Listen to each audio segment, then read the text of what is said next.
this week early, like Sunday afternoon or Monday. I was in Exodus 12 at verse 15, the verse we read, and it said, when you get ready to leave, then remove all the yeast from your homes, bake bread without yeast, and gather your robe up and tuck it in, and get ready. So, I got to thinking, that's pretty radical that they don't want yeast in the bread, and they don't even want it in their house. So, my question to Kath that morning was, what's the big deal about yeast? Why did they not want yeast? I can smell it. What? I can walk into the kitchen when she's doing sourdough bread and I can smell it. It stinks? Except that it's not. But that wasn't the reason. I didn't know it had smells. Smells right. But I'm thinking remove it from the house so you're not tempted. That's what I was thinking. For what? But I think the reason, Use it in the bread.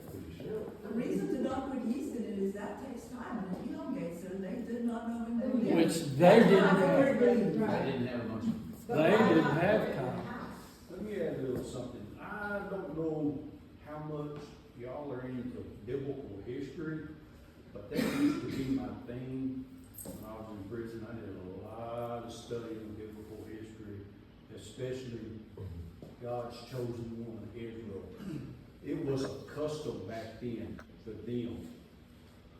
Removing the yeast from the bread itself was a representation of removing sin out of your life.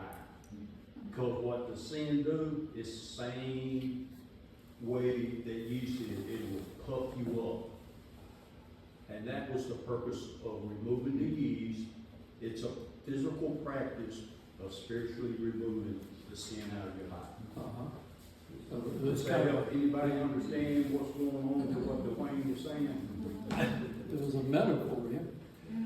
So I just thought that was kind of radical to remove all the yeast from them. So anyway, I got to thinking about yeast, and it really gets a bad rap in the whole Bible. Now there are some places where there's good yeast, but predominantly yeast or leaven, as it's sometimes described, it has a negative connotation, and it is linked to influence, and usually the influence of sin in one's life. But sometimes it's used in a good way. Anyway, facts about yeast. Yeast is mentioned in the Bible, or leaven, 22 times in the Old Testament, 17 times in the New Testament, and almost always represents sin or evil. Usually, there's a few times where it doesn't, but almost always it is connected to sin or evil. It's first mentioned in Genesis 19, verse 3, where unleavened bread is mentioned. But anyway, enough facts and figures about yeast, leaven. It is tied to influence, and it is symbolic of influence.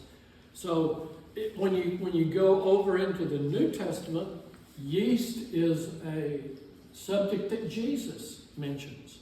He mentions yeast and leaven as influence. But then when you move into the letters, it disappears. It's not mentioned again, except by Paul. And he uses leaven or yeast 2 times in 2 locations, in 2 letters to 2 different churches. And so that's what I want to talk about. I want to talk about first, he mentions leaven in relationship to the church in Corinth. Now, if you have a real Bible and you look in the back in the maps, for those of you that have a real Bible, and you look at the missionary journeys of Paul, hit that map. So on that map, I want you to locate Corinth and then locate Galatia. Now, I know you can do this because I did it this morning. You can tell Siri to pull it up for you. You can say, Siri, show me a map of the missionary journeys of Paul. There it comes. We could all get our phones up and you could say loud. Yeah, I practiced this morning. Anyway, at any rate, if you look at there it is. She heard me talking. If you look at a map of the Mediterranean and Greece and Asia Minor and Canaan, it gives you an overview of all of that. Corinth was on the far west, and Corinth was a seaport city, and it served two ports.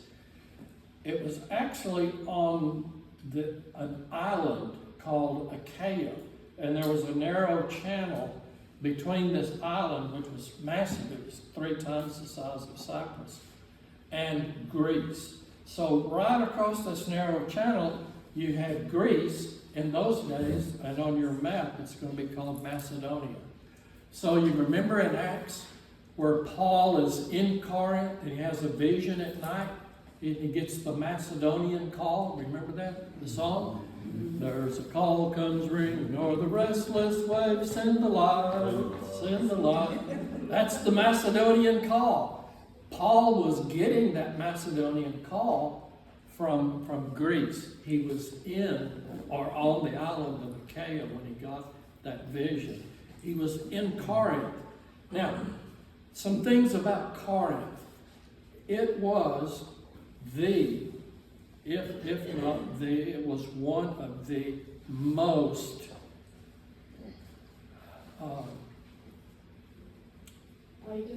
pagan, wicked, lascivious cities in the known world. The centerpiece of Corinth was a huge temple to Aphrodite, which was the goddess of sex. It's still there today. You can see some of the pillars and things of this massive temple. But so much, it was so evil and real good, right? Achaia is actually way over here. Here's Cyprus. Achaia and Greece are over here. Achaia is this giant island that's about 3 times the size of Cyprus. Corinth was so evil that a Greek philosopher named Plato, you remember, you familiar with Plato? Plato was not a believer in Jesus. He actually lived about 500 years before Jesus. He was BC. But Plato had there's Corinth right there. Plato coined a term to describe the people who engaged in temple prostitution in Corinth. That was the economy of Corinth. It served 2 ports, and so temple prostitution, these guys would come in out of the Aegean Sea, out of the Mediterranean Sea, out of the Adriatic Sea. They would come in to these 2 twin port cities, Corinth right in the middle. They were naturally drawn to the temples where the temple prostitutes hung out. They were not religious. They wanted the temple prostitutes. So this was a culture that was just synonymous with lasciviousness, evil, wickedness, and all of that you can possibly describe. Plato, about 300, 400 years before Jesus ever came along, coined a phrase that he called the people who were engaged in temple prostitution Corinthians. And and here's Paul. Here's Paul in Corinth, and he writes to the Corinthians. What kind of people was he writing to? He was writing to people who had come to faith in Jesus, but they came out of one of the most wicked cultures known to man. So wicked that Plato describes them as Corinthians. They had a lot of problems in Corinth. They were divisive. Well, I like this preacher, and I like this preacher, and I like this. You know, they were split up.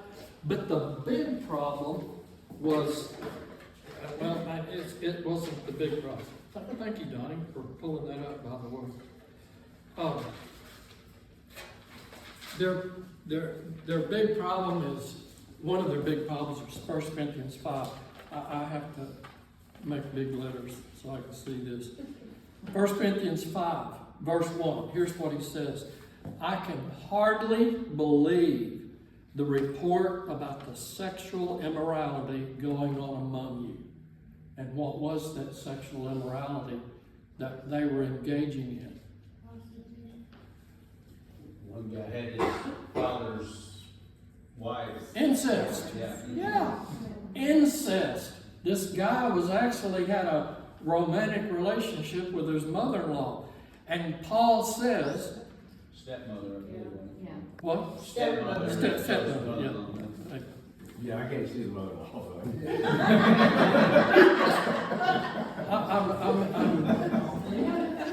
I'm on delegate ground here. He says, I can hardly believe the report about the sexual immorality going on among you, something even the pagans don't do. So these people in Corinth, in this church, they were engaging in activity that even the wicked culture going on around them didn't do. And how did they feel about it? They were proud. You are so proud of yourselves, but you should be mourning in sorrow and shame. You should remove this man from your fellowship. Even though I'm not with you in person, I'm with you in spirit. Let's skip down to verse 6. He says, your boasting about this is terrible. Don't you realize that this sin is like a little yeast that spreads through the whole batch of dough? Here's the deal with the Corinthians. The church there prided themselves. That word boast means to blow up a balloon. It means to inflate. They reveled in the fact that they were so open-minded and free to accept anybody and everybody, even incest. It's okay. We're free in Christ. We'll even accept this behavior. And Paul said, whoa. There's a matter of propriety here and prudence, and there's a matter of right and wrong. So he writes the entire letter to 1 Corinthians and 2 Corinthians dealing with rules and regulations to help reel these free thinkers back in, because they were proud of the fact that they would accept this kind of behavior. And so I think one reason that I would think they use yeast as a metaphor so often is this: we don't do this in our culture so much because we have grocery stores. Every single day, the women made bread for their family with yeast. It was like us driving to the store or going getting gas, or it was such a part of their culture, and they didn't have a lot of other food besides bread.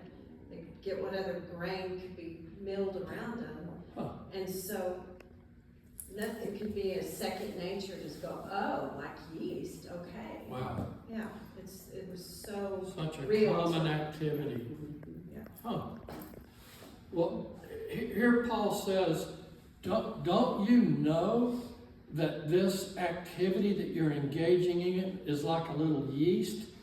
Eventually, it's going to grow and infect the whole church. The whole bunch of you. You've got to cut it out and get rid of it. Okay. That's the one time he uses that phrase.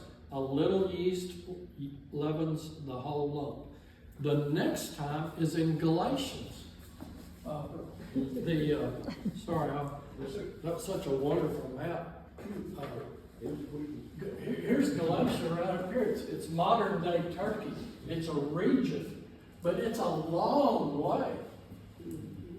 If you look at that's a 3-hour plane ride, by the way. That's how far away it is, or more. They had JetBlue back then. No. Yeah. But anyway, he writes to Galatians, and he writes in Galatians chapter 5.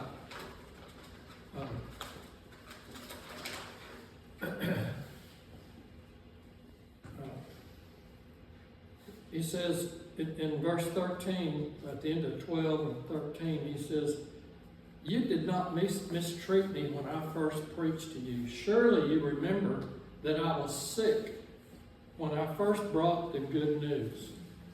And what that sickness was, we don't know what it was that landed him there in Galatia.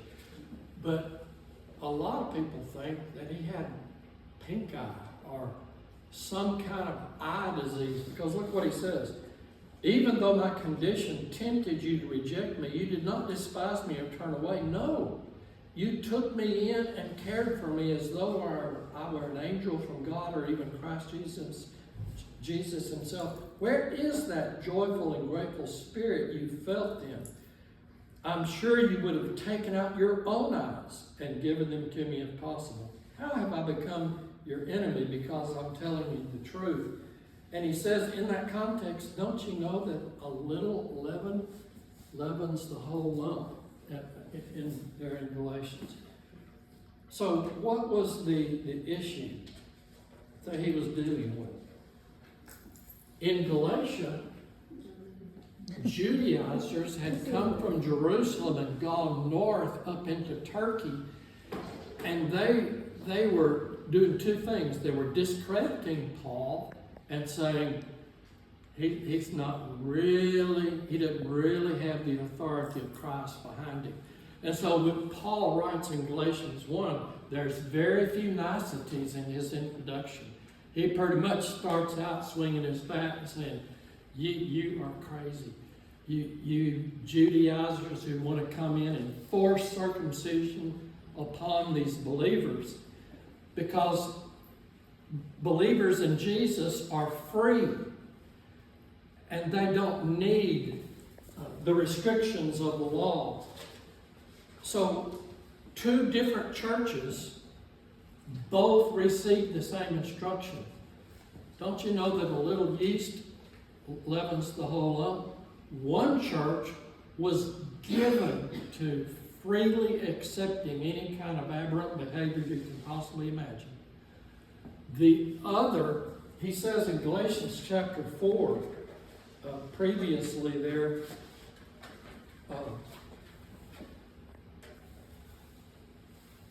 he said, what happened to your joy or your blessedness when you first received me? You received me with joy. What happened to their joy in Galatia? Where'd it go? There were two issues. In Corinth, it was liberalism. Anything goes.